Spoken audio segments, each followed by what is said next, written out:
para diagnosticar a una persona con autismo se tienen que dar muchas cosas, todas estas en realidad. Porque a veces uno piensa, bueno, pero mi hijo tiene o mi alumno tiene tal o cual característica, pero puede ser una característica aislada y no por eso ser autismo. Es importantísimo que el diagnóstico lo haga un profesional que se haya especializado en hacer evaluaciones diagnósticas o para mí o algún neurólogo infantil es el más adecuado, o un psiquiatra infantil es más adecuado para hacer diagnósticos de autismo.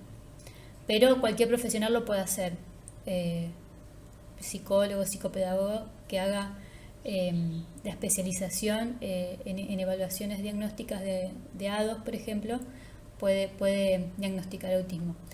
Pero en mi experiencia personal recomiendo acudir a un neurólogo infantil o a un psiquiatra infantil para ser más certero en el diagnóstico.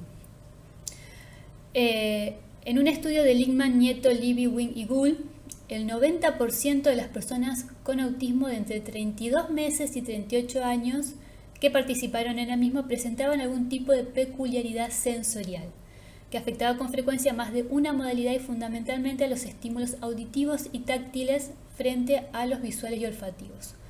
Por lo tanto, debemos tener en cuenta que el alumnado con autismo presenta un procesamiento sensorial diferente que puede tener repercusión en su desempeño en el aula y en la vida escolar. Acá vamos a hablar acerca de los rasgos más frecuentes de este tipo de procesamiento sensorial. No es que todos los niños en el espectro presentan todos estos rasgos, sino que pueden aparecer en algunos de ellos. Acá nombro a casi todos.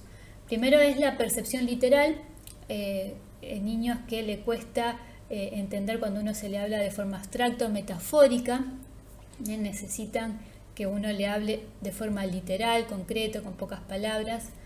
La percepción gestálgica son niños que por ahí le cuesta entender la información que es relevante de la que no es tan relevante.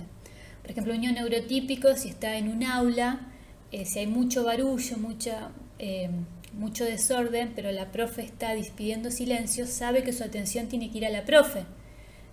¿Dónde está la información a donde tengo que prestar atención y la información que no tengo que prestar tanta atención? En niños en el espectro le cuesta mucho diferenciar a dónde tengo que prestar atención y a dónde no. La percepción fragmentada, percepción distorsionada, tiene que ver con que de repente algo en el ambiente me resulta demasiado ruidoso, aunque no haga mucho ruido, por ejemplo el tic-tac del reloj, o que algunos sonidos, olores se me distorsionen. Eso es una percepción distorsionada por una sobrecarga sensorial. Percepción retardada son los niños que por ahí les cuesta responderte cuando uno le hace una instrucción verbal o le hace una pregunta verbal, tardan en procesar la información.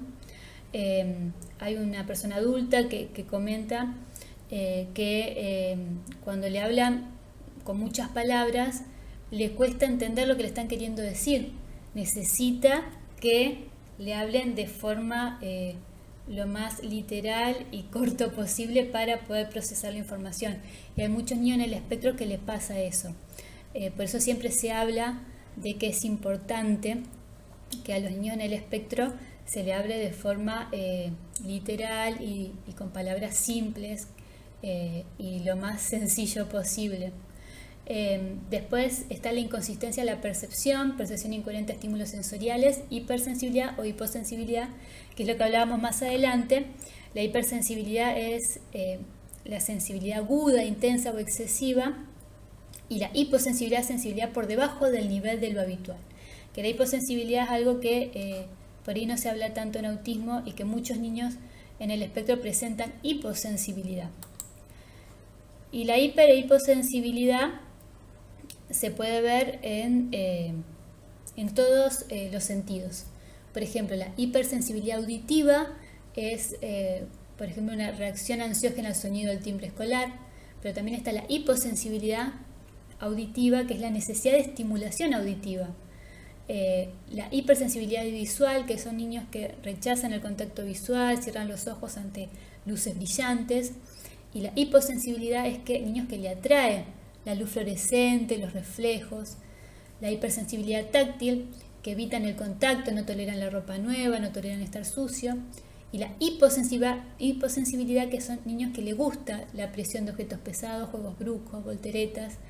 Hipersensibilidad olfativa, evita determinados olores, se aparta de la gente. Y la hiposensibilidad es que le gustan los olores fuertes, se vuelve a sí mismo a las personas, a los objetos. Lo mismo hipersensibilidad gustativa, come poco, es selectivo. Y la hiposensibilidad come cualquier cosa, lame objetos. Y después hay otros sentidos que no son muy nombrados, que son el propioceptivo y el vestibular. El propioceptivo tiene que ver con el conocimiento del propio cuerpo, y los niños que presentan hipersensibilidad propioceptiva son niños que presentan dolores musculares excesivos, dificultad para coordinar, fatiga. Y la hiposensibilidad es al revés, niños que necesitan balancearse, necesitan deambular. Estos son los famosos niños que deambulan mucho. ¿Por qué deambulan tanto? Por lo general es porque presentan hiposensibilidad a nivel, del sentido propioceptivo. Y después está la hipersensibilidad vestibular, que tiene que ver con el equilibrio. Y bueno, son niños que son hipersensibles vestibularmente, son niños que tienen miedo al movimiento. Por ejemplo, se suben al tobogán y se marean, se suben al colectivo, se marean, la calecita los marea.